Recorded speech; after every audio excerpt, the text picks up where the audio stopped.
ದ್ವಿತೀಯ ಪಿಯುಸಿ ಫಲಿತಾಂಶ ಪ್ರಕಟ ಆಗಿದೆ. KARResults.nec.in ವೆಬ್ಸೈಟ್ಗೆ ಈಗಲೇ ಲಾಗಿನ್ ಆಗಿ ನೀವು ನಿಮ್ಮ ರಿಸಲ್ಟ್ಸ್ ಅನ್ನ ನೋಡಬಹುದು. ವಿದ್ಯಾರ್ಥಿಗಳ ಮೊಬೈಲ್ ನಂಬರ್ ಯಾವುದು ನೀವು ಎನ್ರೋಲ್ ಆಗುವಂತ ಸಂದರ್ಭದಲ್ಲಿ ಕೊಟ್ಟಿರ್ತೀರಾ ಆ ನಂಬರ್ಗೂ ಕೂಡ SMS ಮುಖೇನವಾಗಿ ಫಲಿತಾಂಶ ಪ್ರಕಟ ಆಗುತ್ತೆ. ಡಿಜಿಲಾಕರ್ ಮುಖೇನವಾಗಿಯೂ ಕೂಡ ನೀವು ರಿಸಲ್ಟ್ಸ್ ಪಡೆಯೋದಕ್ಕೆ ಅವಕಾಶ ಇದೆ. ಸೊ ಈ ಬಾರಿ 86% ಅಷ್ಟು ವಿದ್ಯಾರ್ಥಿಗಳು ಈ ಬಾರಿ ಉತ್ತೀರ್ಣರಾಗಿದ್ದಾರೆ. 86%. ಇದು ಕಳೆದ ಬಾರಿಗೆ ಹೋಲಿಸಿದ್ರೆ ಸುಮಾರು 12% ಹೆಚ್ಚಿನ ಫಲಿತಾಂಶ ಈ ಬಾರಿ ಕರ್ನಾಟಕ PUCಗೆ ಸಂಬಂಧಪಟ್ಟ ಹಾಗೆ ಬಂದಿದೆ. ದ್ವಿತೀಯ PUC ಇದು ಸಹಜವಾಗಿ ಶಿಕ್ಷಣ ಇಲಾಖೆಗೂ ಕೂಡ ಒಂದು ಖುಷಿಯ ಸಂಗತಿಯಾಗಿದೆ. ಸಂಜೆ 6:15 ಸಂದರ್ಭದಲ್ಲಿ ಶಿಕ್ಷಣ ಸಚಿವರು ಮಧು ಬಂಗಾರಪ್ಪನವರು ಇವತ್ತು ಈ PUC ಫಲಿತಾಂಶದ ಪ್ರಕಟ ಆದಂತಹ ಸಂದರ್ಭಕ್ಕೆ ಸಂಬಂಧಪಟ್ಟಾಗೆ ಹೆಚ್ಚಿನ ಮಾಹಿತಿಯೊಂದಿಗೆ ಅವರು ಒಂದು ಪ್ರೆಸ್ ಮೀಟ್ ಅನ್ನ ನಡೆಸೋರಿದ್ದಾರೆ.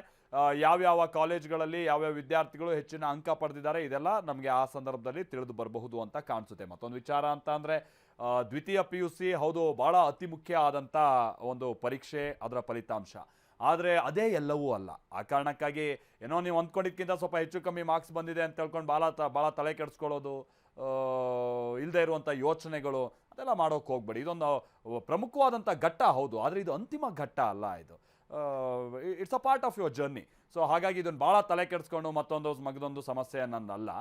ಮತ್ತು ನಿಮಗೆ ಎಕ್ಸಾಮ್ ಬರೆಯೋದಕ್ಕೂ ಕೂಡ ಪರ್ಟಿಕ್ಯುಲರ್ ಸಬ್ಜೆಕ್ಟ್ಸ್ಗೆ ಸಂಬಂಧಪಟ್ಟ ಹಾಗೆ ಅವಕಾಶ ಇದೆ. ಆಮೇಲೆ ರೀಕೌಂಟಿಂಗಿಗೆ ಹಾಕೋಕ್ಕೂ ಕೂಡ ಅವಕಾಶ ಇದೆ.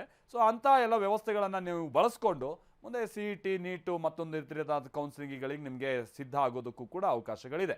ಸೊ ಹಾಗಾಗಿ ವಿದ್ಯಾರ್ಥಿಗಳು ಒಳ್ಳೆಯ ಅಂಕ ಪಡೆದಂಥವರಿಗೆ ಕಂಗ್ರ್ಯಾಚುಲೇಷನ್ಸ್. ಹಾಗೆ ತಾನು ಅಂದ್ಕೊಂಡಿದ್ದಕ್ಕಿಂತ ಕಮ್ಮಿ ಬಂದಂಥ ವಿದ್ಯಾರ್ಥಿಗಳಿಗೆ ಮತ್ತೆ ಬೇರೆ ಬೇರೆ ಆದಂಥ ಹಾದಿಗಳಿದೆ. ಆ ಕಾರಣಕ್ಕಾಗಿ ಇಲ್ಲದೆ ಇರುವಂಥ ಯೋಚನೆ ಬೇಡ. ಇನ್ನು